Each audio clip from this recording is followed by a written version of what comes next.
Nous avons décidé d'attaquer la délibération du Conseil général parce que nous n'avons pas accepté les conditions dans lesquelles la concertation a eu lieu.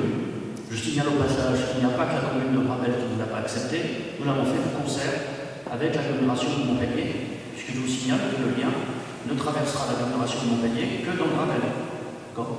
Donc elle est déconcernée. Et l'agglomération de Montpellier nous a soutenu dans le fait que nous n'avons pas mis le tracé du lien au sein du PLU. Pourquoi? Parce qu'il n'est pas neutre de artificialiser le sol de cette manière, puisque l'artificialisation du sol que réalise le lien est absolument identique à la totalité de la surface bâtie de Gravel Village. Donc peut-être que c'est nécessaire, mais c'est pas neutre. Donc il faut y regarder à deux fois. Et c'est pour ça que nous avons proposé, juste après le fait que le tribunal administratif ait cassé la décision du lien, nous avons proposé immédiatement au Conseil général l'étude d'un tracé alternatif, d'un tracé de compromis. On était prêt à étudier. J'ai même écrit personnellement au Conseil général et au président du Conseil général dès le mois de juin en lui disant « Nous sommes dans une année préélectorale, je suis prêt à supporter le coût électoral d'un tracé de compromis s'il faut que je défende devant les électeurs. » Eh bien, je n'ai eu aucune réponse. Et lorsque j'ai rencontré des responsables, à chaque fois, on m'a dit non, je ne mets même pas à l'étude ce tracé. Vous savez, c'est le tracé qui avait déjà été présenté en 88 puis en 92 et qui consiste à faire passer le lien derrière le Mont-Redon pour éviter toutes les conséquences, non seulement de nuisances sonores, mais surtout de nuisances atmosphériques, et qui, par les temps qui courent, chacun peut en prendre la mesure.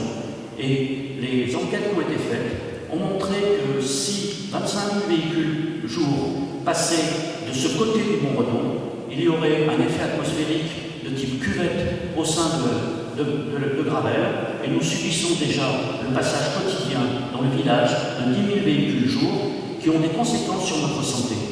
Donc déjà ça, nous ne pouvons pas le maîtriser. Donc nous ne voudrions pas faire passer en plus 25 000 véhicules jour qui transiteront dans la même cuvette. Donc il n'est pas question de l'accepter. Il n'est pas question de l'accepter. Est-ce que cela signifie que nous sommes contre le lien? Non, cela signifie que nous sommes pour qu'il y ait une discussion sur ce tracé du lien. Et nous sommes prêts à faire des efforts pour trouver un tracé de compromis. Mais dans ce type de relation avec une autorité autre, en France, la Constitution garantit la libre administration des communes. Nous sommes encore libres, nous élisons nous-mêmes des édiles, et ceux-ci doivent appliquer le mandat du peuple. Donc on ne va pas se plier. Donc demain, nous attaquerons toutes les étapes, et nous annonçons ici publiquement, et nous voulons que les électeurs nous fassent confiance et nous disent, voilà, nous donnons le mandat de faire le lien à un autre tracé. Eh bien, nous attaquons également la DUP, en tant que commune de Gravel. Et si vous êtes aujourd'hui, on ne peut pas, disons, dire qu'on accepte ce tracé A à A en échange de je ne sais quel soutien sur un autre point pour le Conseil général. Le Conseil général, depuis le début du mandat, a donné 2 millions de subventions.